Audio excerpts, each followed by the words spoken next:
everyone, this is Papi and welcome to my channel and another new mini vlog. So আমার চ্যানেলে কাকিমার cartoon তো তোমরা দেখো, আর আজকে তোমাদের সাথে আমি একটা শেয়ার করছি নর্মাল লাইফে আমি কি করি, মানে কার্টুন বানানো ছাড়াও ছুটির দিনগুলোতে আমার যেভাবে কাটে। তো একটা ভ্লগ তোমার সাথে শেয়ার করছি, ভালো লাগলে অবশ্যই একটা লাইক কমেন্ট করো, আর নতুন হলে চ্যানেলটাকে সাবস্ক্রাইব করো। আর কাকিমার কার্টুন তো আসবেই।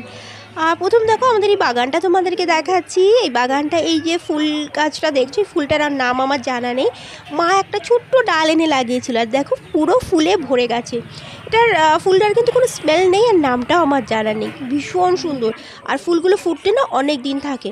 আর এটা একটা ছোট্ট একটা টেনি জবা, একদম ছোটো ছোটো, তাই আমি এটা টেনি জবা বলে, আমি ঠিক এটার নামও জানি না। শীতকাল বলে এখন ভালো করে ফোটেনি। আর মা গেছিলো একটু বাজারে, আর এরকম মা বাজার করে নিয়ে চলে এসছে। এটা অনেক আচারি লঙ্কা পসিবলি, এটা দিয়ে মা বিকেলে বানাবে চপ।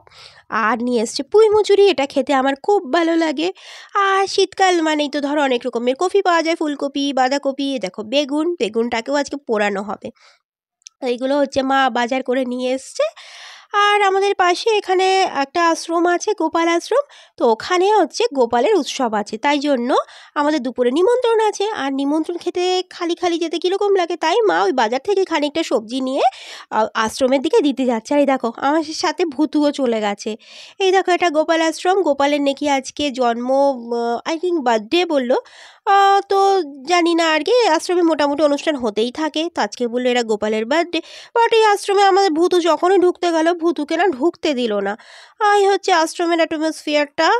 আশ্রমটা বেসিক্যালি একটা পাড়ার মধ্যেই, মানে আশেপাশে অনেক বাড়ি আছে, তার মাঝখানেই আশ্রমটা। দেখো গাছে বেল হয়ে আছে, এটা হচ্ছে এন্ট্রান্সটা। এমনিতে সুন্দর, কিন্তু আমার একটু মনটা খারাপ লাগলো, ভূতু ঢুকতে গেলে ভূতুকে তাড়িয়ে দেওয়া হলো। আরে ভূতু কালো বিড়াল, তো কী হয়েছে, অনেকেই কালো বিড়াল না পছন্দ করে না। আরে আশ্রমে যার পুজো করছে কৃষ্ণ, সেও তো কালো, তো হয়েছে এটা কি ভাই? আরে কালো কি ওই রং কি কেউ নিজের ইচ্ছা করে নাকি? আর এই দেখো আশ্রম থেকে ফিরে এসে দেখছি এই যে হনুমানগুলো চলে এসছে। এদের জ্বালায় কিচ্ছু রাখা যায় না, যে কটা বেগুন ছিল সব খেয়ে নিয়েছে। খেয়ে ওই যে পেঁপে গাছের পেঁপের পাতা মুড়ে মুড়ে খাচ্ছে। কয়েকটা পেঁপে হয়েছিল, সবগুলোকে ফেলে দিয়েছে। পাশে ড্রেন আছে, ড্রেনে এই দেখো দল ধরে চলে এসছে আজকে। আর নিচে কুকুরগুলো খাউ খাউ করছে, এদের তা আছে, মানে একদম যাচ্ছে তাই অবস্থা। আর ভূতুও চলে এসছে, কিছু করতে পারুক না পারুক, সাথে থাকা চাই। হনুমান তাড়ানোর পর এই দেখো মা কাঠের উনুন জ্বালিয়েছে। আজকে কাঠের উনুনে না ভাত রান্না করা হবে। এই যে আমার মা actually too much hard working lady is. So দেখো আমার মা সব কাজ করতে জানে, কিন্তু এই যে আমার মা, এখানে ভাত রান্না করা হবে। এই দেখো এখানে সব অনেক কাঠ ঠাট রয়েছে, নারকেল পাতা রয়েছে। আর আমাদের একটা দেশি পোলট্রি ফার্ম আছে, এটাও কিন্তু মাই চালায়। এই দেখো কত মুরগি রয়েছে, মোরগ রয়েছে। এদের ডিম বিক্রি করা হয়। কেউ মানে মাংসের জন্য আর কি মোরগটা কিনে নিয়ে যায় আর কি, মুরগি বিক্রি করা হয় না। এই টোটাল টেক কেয়ারটা কিন্তু মাই করে। আর যেহেতু এরা আমাকে চেনে না, আমি ভেতরে গেলেই চিৎকার করতে থাকে। দেখো মানে ডিমটা অন্য জায়গায় ছিল, মা জাস্ট ওখানটা সরিয়ে এনে রেখেছে আর কি। এই যে খোপ করা আছে, এখানে এরা ডিমগুলো দেয়। তো মা যে কোনো দিনের এক শেষে ডিম নিয়ে আসে। এই দেখো কত বড় বড় ডিমগুলো। মা সমস্ত সংসারের কাজকর্ম সামলানোর পরও কিন্তু এই দেখো হেয়ার অয়েল বানিয়েছে। এটা হচ্ছে মায়ের স্পেশাল রেসিপি, যেটা হচ্ছে হেয়ার ফল হয় না। আর এটা রেসিপি কখনো শেয়ার করে দেবো পরে। আর ইভিনিংয়ে আমি এসেছিলাম আমার কাজিনের সাথে বুক ফেয়ারে, যেটা আমাদের চাকদায় হচ্ছে। অনেকদিন ধরে আসবো করে আসা হচ্ছিলো না, তো ওর রিকোয়েস্টে আজকে আমরা এসেছি।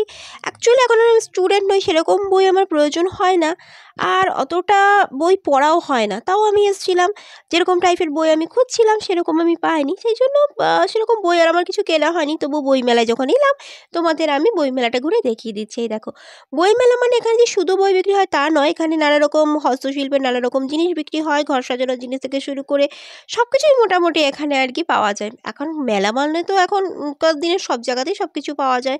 এই দেখো এখানে অনেক খেলনা টেলনা বিক্রি হচ্ছিল। আর এটা বোধহয় লাস্ট ডে ছিল, তো যার কারণে প্রচণ্ড ভিড় ছিল রাস্তায়, আর হাঁটতে অসুবিধা হচ্ছিলো। এই দেখো এটা হচ্ছে বইমেলার জাস্ট গেটটা। দেখো প্রচুর লোক আসছিলো যাচ্ছিলো সন্ধ্যাবেলাতেই। আর এই যে আমার কাজিন, ও কি খুঁজছিল আমি জানি না, ও কী ধরনের বই, ঠাকুরের বই খুঁজছিল, ও কি করবে, বাট ও পায়নি। মানে অ্যাকচুয়ালি ও যে বই কথা বলছে স্টলে বুঝতে পারছে না। তো যাই হোক বই আরও কিনে নিই। তারপরে আমরা এমনি ঘুরে ঘুরে দেখছিলাম মেলাটা না অনেকটা মানে জায়গাটা জুড়ে বড় একটা মাঠটাকে ঘিরেই এই বই মেলাটা হয়। চাকদায় বেশ অনেক বছর ধরেই মেলাটা হচ্ছে। সেইভাবে আসা হয় না, কারণ যেহেতু সেরকম বই আমি কিনি না।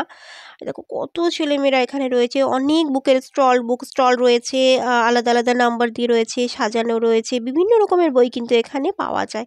আর এখানে দেখছিলাম একটা ফাংশানও হচ্ছিল, লাস্ট ডে বলে হচ্ছিল কিনা জানি না, মানে আগের দিনগুলোতে তো আসেনি। আর এখানে হস্তশিল্পের নানান রকম জিনিস বিক্রি হচ্ছিল। দেখো এখানে হাতে তৈরি পঞ্চু, তারপরে নেকলেস, কানের দুল, সব কিছুই হাতের তৈরি বিক্রি হচ্ছিলো। আর এই আমার কাজিন 3খানা এই গোলাপ ফুল নিয়েছে, ও সাজবে বলে, অ্যাকচুয়ালি ও সাজতে খুব ভালোবাসে, তো এগুলো ও কিনেছে। আর আমি সেরকম আর কিছুই কিনিনি। আর দেখো আমরা এই মেলা ঘুরে এখন ভাবছি বাড়ি যাব। আর ব্লগটা ভালো লাগলে লাইক কমেন্ট করো, নতুন হলে চ্যানেলটাকে সাবস্ক্রাইব করো।